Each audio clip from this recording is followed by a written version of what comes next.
Well, hi, welcome everyone. I thought I'd do a one-off video since we're in the middle of the festive season with a Christmas special of my own, I guess you could say, on the unusual theme of anti-war Christmas songs.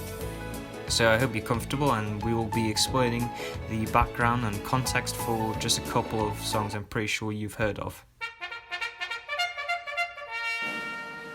So the first one I thought I'd start off with was Jonah Lewis's Stop the Cavalry, and this was released in 1978. Now at this time, I'm sure you'll know, the Cold War was heightened, and in fact it heightened to its peak, and particularly at this time with the US nuclear cruise missiles being docked in Britain at the time in order to pitch against the Soviets in the East with their own nuclear weapons. And of course there were many protests in Britain against this decision, including the revival of the CND movement, and it heightened the possibility of a nuclear war which was on the horizon, and many people were fearful of this at the time.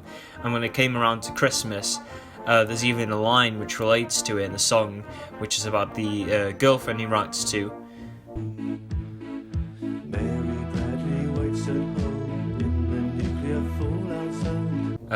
However, the theme is not only based on a soldier in a current conflict. If you've ever seen the music video, it's actually centered around a typical frontline soldier who's based in the trenches of World War One.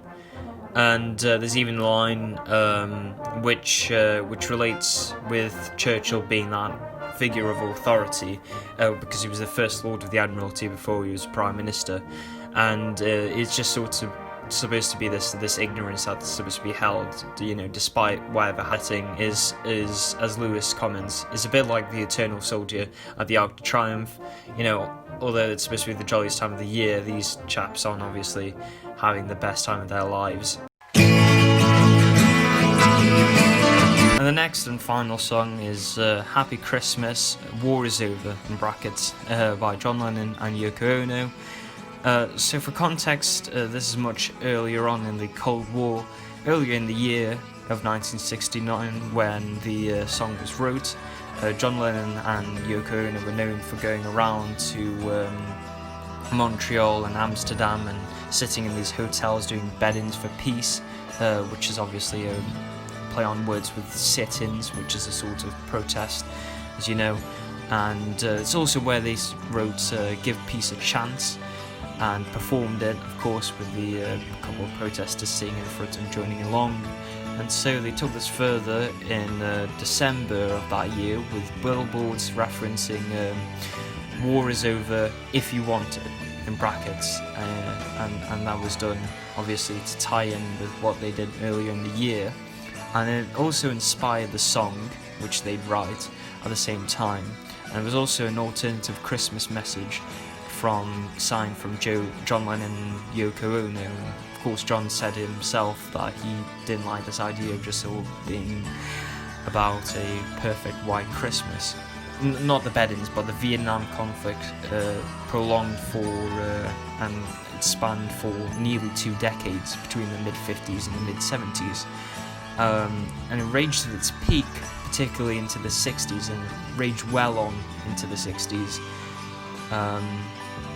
And so, to get into it, one unheard verse I sort of don't pick on is in the first verse, for yellow and red ones. Yellow was to obviously represent, as a very politically incorrect term, obviously as well as Asian people, the Vietnamese victims who were widely televised in sort of acts and atrocities and accidents which occurred during the very bloody war in Vietnam. And it also mentions, amongst other races, blackened for white, which is to refer to troubles despite the end of segregation with the civil rights movement, which John Lennon and Yoko Ono, of course, respectively, were also engaged in. But at this time, in the later half of the 60s, it was still institutional racism. Black power had emerged out of that, and there were riots, and there was still anger. So that's why they reference it as well. It's important to think about that as another form of conflict other than Vietnam, when talking about War Is Over. And one of the most noticeable covers actually recently done was by Miley Cyrus, Mark Ronson, and of course John Lennon's son, Sean Ono Lennon, and that was performed back in 2018 and even reached to the SNL, to being performed on SNL. So that's the end of the video. I thought I could just make a very short and interesting video, as not much people pick up on that. And all the best wishes for a jolly Christmas to you all.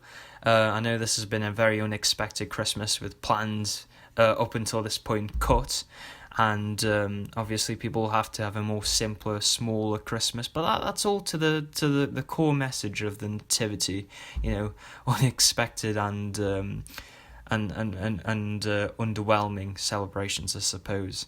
But I still wish you all a Merry Christmas and a Happy New Year.